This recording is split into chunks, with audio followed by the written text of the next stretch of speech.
Hello বন্ধুরা, Bengali girl daily vlog চ্যানেলে আপনাদের স্বাগত। আজকে আমি আপনাদের সাথে শেয়ার করতে চলেছি ডিমের কারির রেসিপি। ডিমগুলোকে আমি আগে থেকে সেদ্ধ করে লবণ হলুদ মাখিয়ে রেখেছিলাম। এখন এগুলোকে আমি তেল গরম করে একটু ভেজে নিচ্ছি। ডিমগুলো এইভাবে ভাজা হয়ে গেলে আমি এগুলোকে একটি থালায় তুলে নিচ্ছি। কড়াইতে বাকি থেকে যাওয়া তেলগুলোর মধ্যে আমি একটু হলুদ ও লবণ দিয়ে আগে থেকে সেদ্ধ করে রাখা আলুগুলোকে একটু ভেজে নিচ্ছি।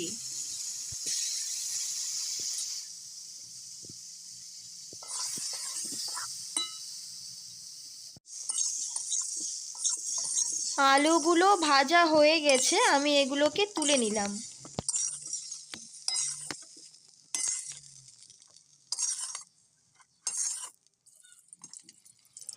কড়াইতে তেল গরম করে তাতে কিছু কাঁচা লঙ্কা চিড়ে ভেজে নিচ্ছি।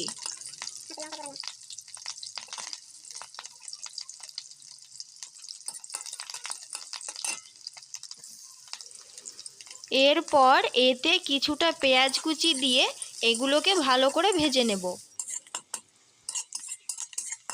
কাঁচা লঙ্কা ও পেঁয়াজগুলো ভালো করে ভাজা হয়ে গেলে এর মধ্যে আগে থেকে বেটে রাখা পেঁয়াজ, আদা, রসুন, জিরে ও কিছুটা বাদাম বাটা আমি দিয়ে দিচ্ছি।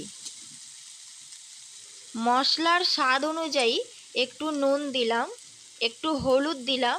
এবার এগুলোকে ভালো করে কষিয়ে নিচ্ছি। মশলাগুলো ভালোভাবে কষানো হয়ে গেলে এর মধ্যে থেকে এরকম তেল বেরিয়ে আসবে, তখন আমি তাতে জল দিয়ে দিচ্ছি।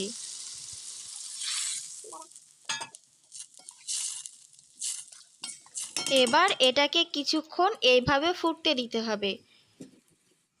আমি যতটা জল দিয়েছি মশলা দেওয়ার পরে সেই অনুযায়ী আর একটু নুন দিয়ে দিলাম।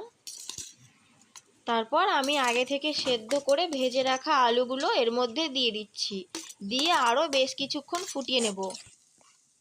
এরপর ভেজে রাখা ডিমগুলো দিয়ে আর কিছুক্ষণ ফুটিয়ে নিলেই তৈরি হয়ে যাবে ডিমের কারি। আমার ভিডিও আপনাদের ভালো লেগে থাকলে ভিডিওটিতে একটি লাইক দিতে ও আমার চ্যানেলটিকে সাবস্ক্রাইব করতে ভুলবেন না। ধন্যবাদ।